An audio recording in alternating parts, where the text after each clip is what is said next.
Hello friends, welcome to Uma's cookery. இன்றைக்கி நம்ம பார்க்க போகிறது ஒரு ஸ்நாக் ரெசிபி. இது கர்நாடகா ஸ்பெஷல் மைசூர் போண்டா. இதுக்கு தேவையான பொருட்கள்: மைதா 150 கிராம், அரிசி மாவு 50 கிராம், தயிர் 150 ml, பச்சை மிளகாய் 4, துருவிய இஞ்சி 1 ஸ்பூன், பல்பல்லா நறுக்கின தேங்காய் 1/4 கப், ஜீரகம் 1 ஸ்பூன், பலகார சோடா 1/4 ஸ்பூன், உப்பு தேவையான அளவு, கறிவேப்பிலை தேவையான அளவு, பொரிப்பதற்கு எண்ணெய்.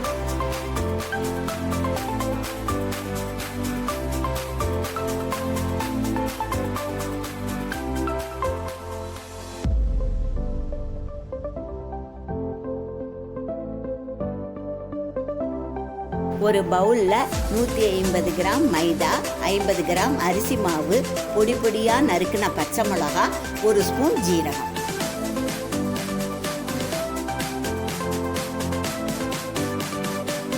துருவிய இஞ்சி 1 ஸ்பூன், பல்பல்லாக நறுக்கின தேங்காய் 1/4 கப், சின்னதாக பொடியாக நறுக்கின கறிவேப்பிலை,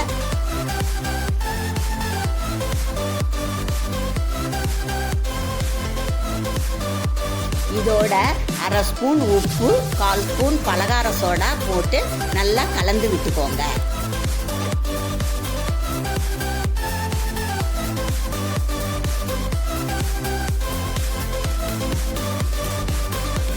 கலந்த இந்த மாவில் கொஞ்சம் கொஞ்சமாக தயிர் விட்டு பெசரிட்டு கொஞ்சமாக தண்ணி விட்டு பிசைஞ்சு 1/2 மணி நேரம் ஊற வச்சுடுங்க.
ஒரு பேனில் எண்ணெய் விட்டு எண்ணெய் சூடேறின உடனே தளர பிசைஞ்ச இந்த மாவை சின்ன சின்ன பாலாக எண்ணெயில் விட்டு மீடியம் ஃப்ளேமில் கோல்டன் ப்ரௌனாக வர்ற வரைக்கும் பொரித்து எடுத்துக்கோங்க.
டொமேட்டோ சாஸ் இல்லைன்னா தேங்காய் சட்னி, கார சட்னி இந்த மைசூர் போண்டாக்கு சைட் டிஷ்ஷாக நல்லாயிருக்கும். இந்த ரெசிபியை நீங்களும் வீட்டில் ட்ரை பண்ணி பாருங்கள். இந்த வீடியோ உங்களுக்கு பிடிச்சிருந்தா உமாஸ் குக்கரிக்கு சப்ஸ்கிரைப் பண்ணுங்கள்.